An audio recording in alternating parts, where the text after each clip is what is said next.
नौजवान स्वावलंबी बने, पहला वो है। दूसरा एक मुख्य बिंदु है कि हम लोगों ने हर जिले में 500 एकड़ जमीन में हम लोग एक इंडस्ट्रियल पार्क बनाने का अलग अलग क्षेत्र में, जैसे कहीं सिल्क पार्क है, कहीं दूसरा पार्क है, जो स्थानीय मुद्दे हैं उसके आधार पर उद्योग लगाएंगे। और उद्योग लगाने के लिए ये झारखंड का जो क्षेत्र है वो सबसे मुफीद है। बिहार में भी माना जाता था कि ये क्षेत्र उद्योग और खनिज के लिए आगे के आधार पर ही यहाँ की आर्थिक व्यवस्था मजबूत होगी। तो हमने वहाँ भी फोकस रखा है, उद्योग के माध्यम से दोनों तरफ, लघु उद्योग और बड़े उद्योग दोनों के माध्यम से रोजगार के अवसर पैदा करेंगे, जिससे जो यहाँ का जो पलायन हो रहा है वो पलायन रुकेगा। सवाल ये है, क्वेश्चन लीजिए। एक करके हर से एक नौकरी देने का वादा किया था, उसका क्या हुआ? नौकरी का जहाँ तक बात है, बहुत सारी नौकरियां दी गई हैं पिछले 5 वर्षों में, और हम जो ये मैनिफेस्टो भी लेके जा रहे हैं कोई नया मैनिफेस्टो नहीं है। हमने 5 वर्ष जो काम किया है, जो हमारी उपलब्धियां रही है, उसको भी लेके हम जनता के बीच में जा रहे हैं। हमारे पास 5 वर्ष में कितनी नौकरियां दी गई हैं वो आप लोगों के माध्यम से सब लोगों को पता है, हर रोज दे रहे हैं। लेकिन जिस प्रकार से इस सरकार को काम करने से रोका गया, जिस प्रकार से हमारे मुख्यमंत्री को जेल भेजा गया, 2 साल कोरोना में चला गया, उसके बावजूद भी हम लोगों की नौकरियां हर रोज आ रही है। ऐसा नहीं कि हमने सरकारी नौकरियां नहीं दी है, लेकिन नौकरी का मतलब सिर्फ सरकारी नौकरी नहीं होता है। नौकरी का मतलब होता है नौकरी का अवसर। हो गया अपॉर्चुनिटी। हाँ बोलिए। डीजल में वैट में कमी करेंगे, वो जज का तर्स है, कमी हुई नहीं। मनरेगा मजदूरों को सशक्त करने की बात कही गई, आज भी आंदोलन कर रहे हैं। देखिए, मनरेगा मजदूरों को जितना गठबंधन के सरकार में सशक्त किया गया, और दूसरी बात है कि मनरेगा के जो मजदूर है उनमें उनकी मजदूरी में राशि को भी बढ़ोतरी की गई है। अब सवाल उठता है कि आपने देखा होगा कि जो मनरेगा का राशि मजदूरों के लिए बढ़ाया गया है, उसमें 25 रुपया राज्य सरकार उसमें बढ़ाया है, ठीक है ना।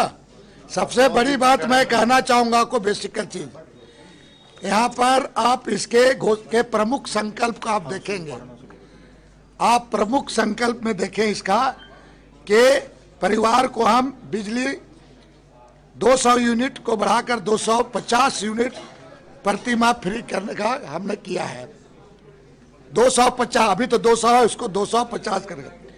दूसरा बात, आपको धान किराए के मूल्य में आपको बता दिया गया है, जातिगत जनगणना कराया जाएगा, साथ ही कराया जाएगा। उसके बाद अविभाजित बिहार में जो एसी समुदाय में सूचीबद्ध थे, उन्हें राज्य निर्माण के बाद समन्वय की सूची में किया गया था, उन्हें पुनः एसी का दर्जा दिया जाए। और आप तो सुन लो ना, सबसे बात एक सुने ना भाई, आप जो प्रमुख आए, रोजगार झारखंड के लिए बड़ा विषय है। लगातार हेमंत सोरेन भी, इंडिया गठबंधन भी, कांग्रेस भी रोजगार को लेकर बात कर रहे हैं।